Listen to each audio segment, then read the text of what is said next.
How to be in the world, but not of it. A talk with Unmani. So our theme today is how to be in the world, but not of it. And I feel that this is really the core of so many questions on the spiritual path.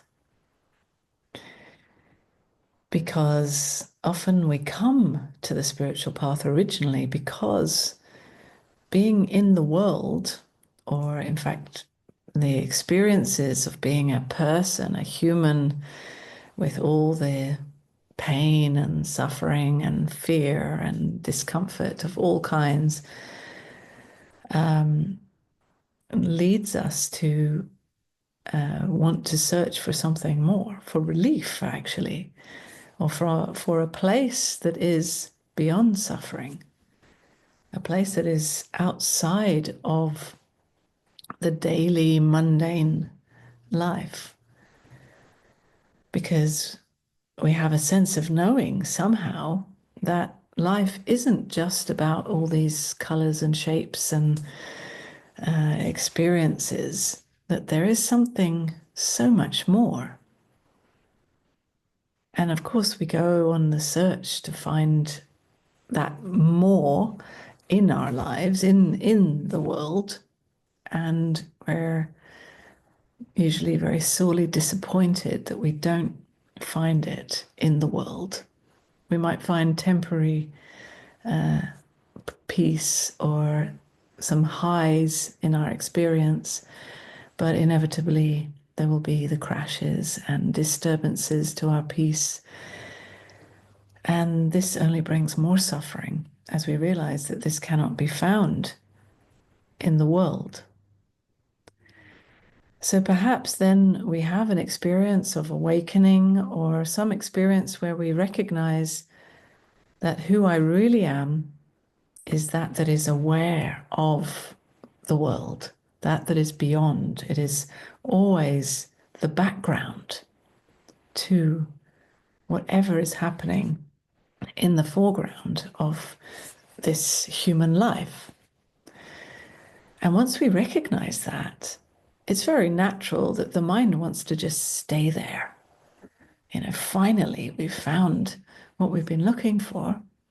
Finally, we found some peace. And why would we want to let it go and be disturbed by being in the world again? But inevitably, life pulls us back to the ground with daily experiences, with commitments, with family, with work, or paying bills, or some tragedy that happens, or some loss, or whatever it is. Life inevitably will force us to wake up out of the dream that we have come to some hiding place where we can hide from the world.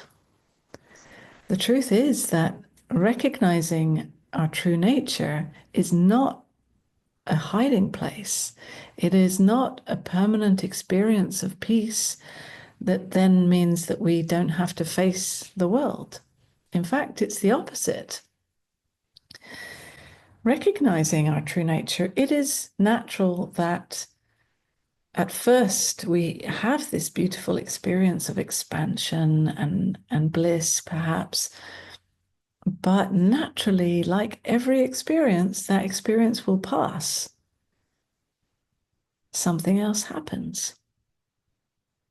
Even if it's a bodily thing that happens, naturally experience changes. This is the nature of experience. But it doesn't mean that we have lost something. This is the usual conclusion. We conclude, first of all, I've got it. I've got the peace. I've got the awakening. And then when the experience changes, there's the assumption that I must have lost it. I've done something wrong. I need to work hard to get back there.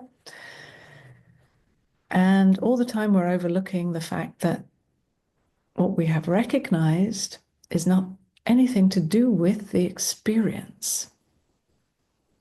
They might be the byproduct of the experience of peace and expansion, but that byproduct will naturally change. What has been recognized is that knowing, that seeing, that awareness of every experience, no matter what the experience is. So even if you have an experience of bliss and peace, there's the awareness of that. So that when that experience changes, as it naturally will, the experience of discomfort or pain or suffering might arise, and still there's the awareness of that. The awareness doesn't change. And so as we are pulled back into the world and we start to experience the daily experience of being human, the question then arises, well, how can I know my true nature and still be in the world? And the mind wants to hold on to that we've recognized. It wants to do it. It wants to use that recognition as a way of self-soothing when times are hard. You know, if you're having a challenging experience, you want to naturally reach for something that will help you. But although there are many experiences and many practices that you could reach for in times of trouble, and I'm not saying you shouldn't, but knowing our true nature is not something that will necessarily soothe our experience. Knowing our true nature is simply that awareness. Yeah? It is without quality. It is without any experience at all. It is simply the knowing. It doesn't have any preference for a beautiful experience or any idea that discomfort or fear or pain should not be here. It is simply aware no matter what. This is why sometimes I use the words unconditional love for this, because it is unconditionally aware of whatever is here without exception. So it is aware of you going about your daily business. It is aware when you have a high experience, and it is aware of when you have a low or a challenging experience. It is aware no matter what. It's this flat line that is continuous throughout the roller coaster of the human experience, the ups and downs of our lives. And of course, there are moments when it seems to be more obvious, and other moments when it seems to be less. So it may be that when you are in a circling thought story where perhaps you're obsessing about something or worried about something, and your thoughts are circling and circling, that there seems to be an overlooking that, in fact, none of it really means anything.